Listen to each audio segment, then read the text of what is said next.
Hello friends, तो कैसे हैं आप लोग। वेलकम टू माय चैनल जिसका नाम है मैनिफेस्टेशन चैलेंज। और आई होप कि आप सब लोग मस्त मैनिफेस्ट कर रहे होंगे। और अगर नहीं कर रहे हैं तो क्यों नहीं कर रहे हैं वो भी बता दीजिए मुझे कमेंट में लिख के। तो अगर आपको कोई भी दिक्कत आ रही है मैनिफेस्टेशन करने में, कोई भी प्रॉब्लम, तो मुझे कमेंट में करके ज़रूर बताना कि क्या दिक्कत आ रही है। आई प्रॉमिस मैं पक्का सॉल्व करने की कोशिश करूँगी। तो फटाफट से वीडियो को स्टार्ट करते हैं। और हाँ, वीडियो एंड होने तक आप लोग बने रहिए, क्योंकि वीडियो के एंड में मैं ना एक चैलेंज देने वाली हूँ आप लोग को। तो एक्सेप्ट ज़रूर करना और कमेंट में लिख के ज़रूर बताना। तो आज का वीडियो होने वाला है how to manifest impossible things. पहले मुझे आप ये बताइए कि इम्पॉसिबल होता क्या है। होता है कुछ भी नहीं होता है। आप जो अपने दिमाग में बिठा के रखे ना, इम्पॉसिबल, मेरे लिए ये इम्पॉसिबल है, मैं तो कर ही नहीं सकती, मेरे लिए वो इम्पॉसिबल है, ये मेरे साथ तो हो ही नहीं सकता, यही चीज़ आपको मैनिफेस्ट करने से रोक रही है। तो पहले चीज़ ये अपने दिमाग में बिठा के रखिए कि इम्पॉसिबल कुछ होता ही नहीं है। जो आपके लिए इम्पॉसिबल है ना, वो किसी ना किसी के लिए पॉसिबल है। अगर आप कोई ड्रीम जॉब मैनिफेस्ट करना चाहते हैं तो आपको लग रहा है कि मुझे पता नहीं कैसे मिलेगा, मुझे मिलेगा भी या नहीं मिलेगा, लेकिन सच बताऊं तो वो कोई ना कोई लेके बैठा है, कोई तो उस पोस्ट पे होगा, कहीं तो एग्जिस्ट कर रहा होगा। तो सच बताऊं तो जो आपके लिए इम्पॉसिबल, अजीब लग रहा है कि पता नहीं मैं कर पाऊंगी या नहीं, वो किसी के लिए पॉसिबल है और कोई उस लाइफस्टाइल को एंजॉय कर रहा है। तो इम्पॉसिबल चीज़ नहीं होती है, आप लोग ये दिमाग में बिठा लें। अपने को एक सिंपल फंडा रखना है कि मुझे जो चाहिए मैं वो लेके ही रहूँगी, बस ये रहूँगा, उसके अलावा कोई अदर ऑप्शन नहीं है। मुझे जो चाहिए वो मुझे चाहिए तो चाहिए, वो मैं लेके ही रहूँगा, जो भी हो जाए। क्योंकि कोई भी इंसान अगर एक बार ठान लेना कि मुझे ये करके दिखाना है, तो वो करके ही दिखाता है। भाई लंगड़ा चल ले रहा है, अंधा देख ले रहा है, कुछ भी पॉसिबल है इस दुनिया में, कुछ भी इम्पॉसिबल नहीं है, सच बता रही हूँ मैं। तो पहले तो आपको अपना बिलीव बनाना है कि इम्पॉसिबल कुछ भी नहीं होता। जो मैं सोच रहा हूँ वो पॉसिबल है, और वो मुझे करना है बस। नेविल गोडार्ड भी यही कहते हैं कि हमारा बहुत सारा पैरेलल यूनिवर्स होता है, आपने सुना होगा। तो जो भी हम सोच सकते हैं, जो भी हमारे डिज़ायर है, वो कहीं ना कहीं एग्जिस्ट करता है किसी न किसी पैरेलल वर्ल्ड में। और वो मिलियंस, बहुत सारे पैरेलल वर्ल्ड्स हैं। तो कहीं ना कहीं वो एग्जिस्ट करता है। हमें बस काम है, इतना काम है हमारा कि हमें उस लेवल पे वाइब्रेट करना है, उस लेवल को खींच के अपने पास लेके आना है। हमें सिर्फ वाइब्रेट करना है और कुछ नहीं। हमें उसके बारे में सोचना है, उसी अजप्शन में हमें जीना है कि बस वो जो लाइफ है वो अभी मैं जी रही हूँ, बस। अब आप सोच रहे होंगे ये क्या वाइब्रेशन, क्या जंक्शन, क्या अजीब अजीब बातें, है ना। मैं आपको क्लियर करती हूँ। देखो, आप मान लो कि आपके पास कोई एक ऐसा डिज़ायर है, किसी के पास ड्रीम जॉब होगा, किसी का मैरिज होगा, किसी का ड्रीम हाउस होगा, कुछ भी। तो आपको बस अपने दिमाग में ना उस थॉट को लेके आना है कि अगर वो मुझे मिल जाए तो मैं क्या करूँगी।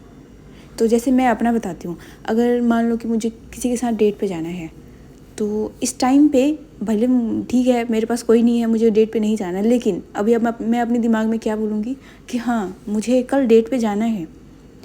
और मैं उसके बारे में बातें करूँगी, मैं सोचूंगी यार मैं क्या पहनूँ, कैसे तैयार होंगी। मैं एक काम करती हूँ, मैं ना ऐसे बाल कर लूँगी और ये वाला परफ्यूम लगाऊंगी पक्का, और हो सके तो मैं उसके लिए कोई गिफ्ट लेके जाऊँगी। पर मैं गिफ्ट क्या लेके जाऊँगी? फिर मैं यूनिवर्स को भी थैंक यू बोलूँगी कि यार थैंक गॉड कि मुझे इतना अच्छा लड़का मिला और मुझे मज़ा आ रहा है अपनी लाइफ जीने में, और अच्छा लग रहा है, मैं डेट पे जा रही हूँ पहली बार। तो मैं खुद से ऐसे बातें करूँगी, ये नहीं कि ओ यार मेरे पास तो कोई है ही नहीं, मैं कहाँ, मुझे कौन पूछने वाला है। आपके पास अगर कोई ड्रीम जॉब आपको मैनिफेस्ट करना है, तो आप सोचिए कि अभी आपके पास ड्रीम जॉब है और कल आपको जाना है, कल आपको अपनी ड्यूटी पे जाना है।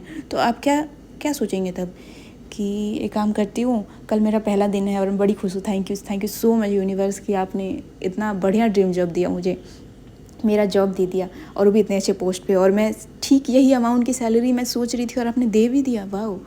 तो मैं ना कल ये वाले कपड़े पहन के जाऊँगी और ऑफिस में मस्त ऐसे बैठूँगी, ये करूँगी वो करूँगी, और लंच में ना ये बना के ले जाऊँगी और ऐसा। तो मतलब ये आपके बारे में अब भी बैठ के आपको सोचना है, बस यही सोचते रहना है। छोड़ो जो भी रोना धोना है, जो भी टेंशन तो आते जाते रहते हैं यार, कि बहुत झमेले हैं ज़िंदगी में, सच बता रही हूँ। लेकिन उन सब को साइड करो, खुद को प्रायोरिटीज़ दो जितना भी है सब भाड़ में जाए सब। बस इतना है कि मैं अभी इसी वक्त मैं खुश हूँ और अपनी ड्रीम लाइफ जी रही हूँ, मस्त हूँ। अपने आप को ना सेपरेट कर लो सारे लोगों से। उसी को बोलते हैं कि सर्कमस्टांस में मतलब आप 3D में इन्वॉल्व ना हो। ठीक इसी को बोलते हैं कि ठीक है मेरे अगल बगल माँ बाप हैं, रिश्तेदार हैं, सब हैं, कोई टॉन्ट मार रहा है तो कोई कहीं जाने से रोक रहा है, ठीक है तुम रोकते रहो, जो मन करे तुम करो। मेरा एसपी मेरे से बात नहीं कर रहा, ठीक है मत करो बात, मैं आराम से बैठ रही हूँ यहाँ, मैं अभी इसी वक्त खुश हूँ, मुझे बस इतना पता है। और मुझे जो चाहिए मैं अभी के अभी बैठ के मैं सोच रही हूँ। बस अभी तुम आराम से बैठो, सोचो कि तुम्हें क्या चाहिए और फिर उसके बाद सोचना शुरू करो। नेविल गडार्ड ने एक चीज़ बोली थी, मेरे उस शॉर्ट्स में होगा, अगर आपको मन करे तो आप जाके देखना। उसमें 2 पॉइंट मुझे बहुत अच्छा लगा कि फर्स्ट आप डिज़ायर करो और फिर सेकंड चीज़ है कि आप फीलिंग में रहो कि विश फुलफिल हो चुका है। तो ये दोनों चीज़ में बहुत अंतर है लेकिन बहुत सेम भी है। पहले हमें क्या करना है, मेरा डिज़ायर क्या है, सपोज़ कि मुझे कोई ड्रीम हाउस चाहिए, तो मैं यहाँ बैठ के सोच ली, ठीक है आराम से बैठी हूँ, मैं सोच रही हूँ कि मुझे ड्रीम हाउस चाहिए। कोई भी अपने डिज़ायर से पहले अपने मन को शांत करो। सबसे पहले आराम से खुद के साथ बैठो, खुद के साथ अच्छी बातें करो, चाय वाय बना के खुद के लिए पी लो, मस्त पॉजिटिव रहो। फिर कोई भी ड्रीम आपका है, अब जैसे मैंने बताया घर, तो मैं आराम से बैठूंगी, खुद के लिए चाय बनाऊंगी, खुशी मन से एकदम मस्त रिलैक्स होके बैठूंगी और मैं अपने घर के बारे में सोचूंगी। पहले तो मैं डिज़ायर करूंगी कि मुझे घर चाहिए कैसा, तो मैं ये कहूँगी कि मेरा घर ना इतना बड़ा होना चाहिए, उसमें 3 BHK होना चाहिए और एक रूम मैं अपने पेरेंट्स के लिए दूंगी, एक मैं खुद के लिए रखूँगी, एक ना मैं स्टडी रूम बनाऊँगी और ऐसा रखूँगी उसको। और वहाँ ना एक सोफ़ा होगा जो ऐसा होगा और वहाँ एक कालीन बिछाऊँगी और टेबल ना मैं गोल रखूँगी। और ये सब कुछ मैंने सोच लिया। अब मेरा काम ख़त्म सोचने के बाद, अब मुझे उस अजम्पशन में जीना है। बस मुझे इतना पता है, बाहर में जाइए, मेरा छोटा सा घर, सब कुछ छोड़ दो, सब कुछ भूल जाओ, पेरेंट्स पूरे सब भूल जाओ, तुम्हें बस इतना पता है कि तुम अपने ड्रीम लाइफ में जी रहे हो। तो मैं क्या अपने किचन में भी जाऊँगी तो मैं सोचूंगी वाह मेरा किचन कितना लग्जरी है, मैं अपनी खुली आंखों से देखूंगी उसको कि मेरा किचन कितना लग्जरी है। मैं अपने स्लेब को भी देखूंगी तो कहूँगी भले मेरा स्लेब अभी पुराना है ठीक है, लेकिन मैं उस पर उस फील को एज्यूम करूँगी ऐसा टच करके कि वाह कितना लग्जरी है और मैंने इसको कितना पैसे लगाए, कितना प्यारा लग रहा है यार। तो ऐसे करके मतलब उस अजम्पशन में जीना है आपको।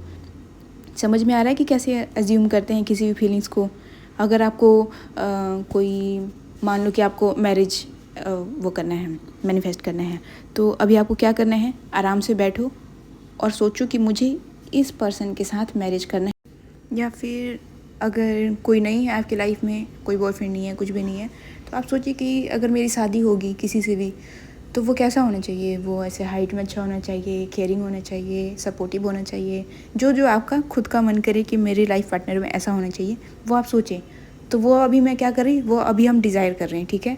हमने अच्छे से, आपका मन करे तो आप किसी कॉपी में लिख लो, वो और पावरफुल हो जाता है। तो उसके बाद हमने डिज़ायर कर लिया, उसके बाद अब हमें उस चीज़ को अज्यूम करना है। तो अब आप कहीं तैयार हो रहे हैं, सपोज़ अब आपको वो फीलिंग अज्यूम करना है कि आपकी शादी हो चुकी है आपके स्पेसिफिक पर्सन से या किसी से भी।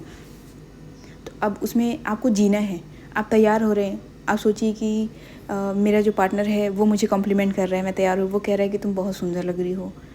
और अगर आपकी नई नई शादी हुई है तो आप रस्मों के लिए जा रहे हैं, तो नए नए कपड़े पहन रहे हैं, तो आपको वो कपड़े ठीक है पुराने कपड़े हैं, लेकिन फिर भी अपने आप को शीशे में देख के एज्यूम कीजिए कि आप एक नई साड़ी पहन रहे हैं, नया सूट पहने हैं आप और कितनी प्यारी लग रही हैं आप। और शीशे में खुद को देख के ऐसे इतराइए कि वाह अभी मैं सबके सामने जाने वाली हूँ और सब मेरी बहुत सारी तारीफ़ करने वाले हैं और बड़ा मज़ा आने वाला है। या फिर ऐसे शादी की बहुत सारी रस्में होती हैं, अब जैसे किचन वाली जो भी होता है किचन में काम करना, फर्स्ट रसोई होता है, तो उसके बारे में आप सोचें कि अभी फटाफट मैं जाने वाली हूँ, मैं किचन में क्या बनाऊँगी। तो आराम से बैठे आप सोचें कि मैं किचन में क्या बनाऊँगी। अभी जाके मैं ना हलवा बनाऊँगी और हलवे में इतना घी डालूँगी और मैं सबको खिलाऊँगी, सब इतनी तारीफ़ करेंगे कि इतना टेस्टी हलवा हमने कभी नहीं खाया। फिर वह एज्यूम में आप घूमे जहाँ जा रहे हैं, जो कर रहे हैं, बस उसी एज्यूम में रहिए कि अब मैं ये वाली रस्म करने जा रही हूँ, मैं ये वाले कपड़े पहनूँगी कल, मेरे हाथ की मेहंदी, ये वो कुछ भी बस सोचिए, बस सोचते रहो, मज़ा आने, एक टाइम के मज़ा आने लग जाता है। फिर धीरे धीरे आपको आदत पड़ जाती है उसी एज्यूम में रहने की, फिर आपको अपनी लाइफ मस्त लगने लग जाती है, जीने में मज़ा आता है, हर चीज़ को एज्यूम करने लग जाते हैं हम। भले 3D जो भी दिखा रहा हो हमें, सर्कमस्टांस बेकार से बदतर हो चुका है, कोई बात नहीं, मगर हम अपने दुनिया में मस्त ख्याल ख्याली पुलाव में मस्त जी रहे हैं और उसको उस फीलिंग में एज्यूम कर रहे हैं और मस्त जी रहे हैं हम। तो उसी को कहते हैं लॉ ऑफ अजम्पशन। उसी अजम्पशन में कि हमारी जो डिज़ायर है वो फुलफ़िल हो चुकी है और उसी फीलिंग में हम जी रहे हैं। तो ऐसा करेंगे ना तो आपका मैनिफेस्टेशन पूरा होना पक्का है। और आप इसको रोज़ करें, रोज़ लिखें कॉपी में उसको, जो आप मैंने कहा ना कि अभी डिज़ायर करना है उसको आप हो सके तो विजुलाइज़ कर लें, दिन में 2 बार कर लें अगर बहुत फ्री हैं तो। अपना ना एक खुद का रूटीन बना लें कि सुबह शाम को मुझे विजुलाइज़ करना है और कम से कम 2-3 पेज मुझे उसी अपने डिज़ायर को लिखना है और वो भी प्रेजेंट टेंस में कि मेरे साथ ऐसा हो रहा है, मैं इस लाइफ में जी रही हूँ, मेरी लाइफ लग्जरियस हो गई है, ये वो करके अपने उस एक डायरी रखें, उसमें लिखें कम से कम 2-3 पेज तो रोज़ लिखे ही लिखें। वो भी खुश होके एकदम एज्यूम है उस फिल्म में कि जैसे हो ही रहा है, एकदम मस्त दाँत फाड़ फाड़ के लिख रहे हैं आप। और भी बहुत कुछ। और फिर उसी चीज़ को आप विजुलाइज़ करें रात को सोने से पहले, सुबह उठने के बाद 2-3 बार, जितनी आपको दिन में भी समय मिले वो भी कर लें आप। और स्क्रिप्टिंग भी हो गई आपकी। एजम्पशन में भी तो आप पूरा दिन तो रहेंगे ही, मज़ा आने वाला है उसमें तो। और ऐसे करके आप ना एक वो चैलेंज लें कम से कम 10 से 20 दिन तक। मैं आपको गारंटी देती हूँ वो पक्का आपको मूवमेंट देखने को मिलेगा ही मिलेगा। और अगर दिन में जब भी फ्री हैं, आप कोई काम कर रहे हैं, किचन में काम कर रहे हैं, तो उस टाइम पे अफर्म करते रहे मन ही मन में कि हाँ मेरे साथ ऐसा हो रहा है, मैं बहुत खुश हूँ, थैंक यू, मेरे साथ ऐसा हो रहा है, थैंक यू। ऐसे करते करते तो बहुत होप आपको समझ में आ गया हो। अब एंड में मैं आपको एक चैलेंज देने वाली हूँ। तो छोड़ो सब रोना धोना, लाइफ के जितने फंडे हैं सबको साइड हटाओ, खुद से प्यार करो। और एक चैलेंज मैं आपको देने वाली हूँ कि आपको एक रोज़ मैनिफेस्ट करना है गुलाब का फूल। जी हाँ, बहुत इजी है, मिल जाएगा, ज़रूर मिलेगा, कोई ना कोई तो दे ही देगा। तो ये नहीं सोचना है दिमाग में कि मेरा तो बॉयफ्रेंड नहीं है, मेरा वाला तो कभी देता ही नहीं है फूल, उसको तो फूल ही नहीं पसंद, ये वो नहीं, कुछ भी नहीं सोचना है। बस आपको सोचना है कि मैंने सोच लिया है कि मुझे रोज़ का फूल चाहिए, वो भी गिफ्ट में चाहिए, तो मुझे चाहिए बस। अब आपके लिए मैं रूटीन बता देती हूँ, करना कुछ नहीं है। रोज़ कॉपी में 1 पेज लिखना है कि मुझे फ्लावर मिल गया है और मैं बहुत खुश हूँ। और उसके बारे में डिस्क्राइब करना है कि ये रेड कलर का है, इसके लंबे पत्ते और ये इतना अच्छा खुशबू दे रहा है, इतना मुलायम है, इतना प्यारा फूल है, मुझे वो भी गिफ्ट में मिला, वाह, बिना पैसे इन्वेस्ट किए मुझे रोज़ मिल गया, मैं कितनी स्पेशल हूँ सबके लिए।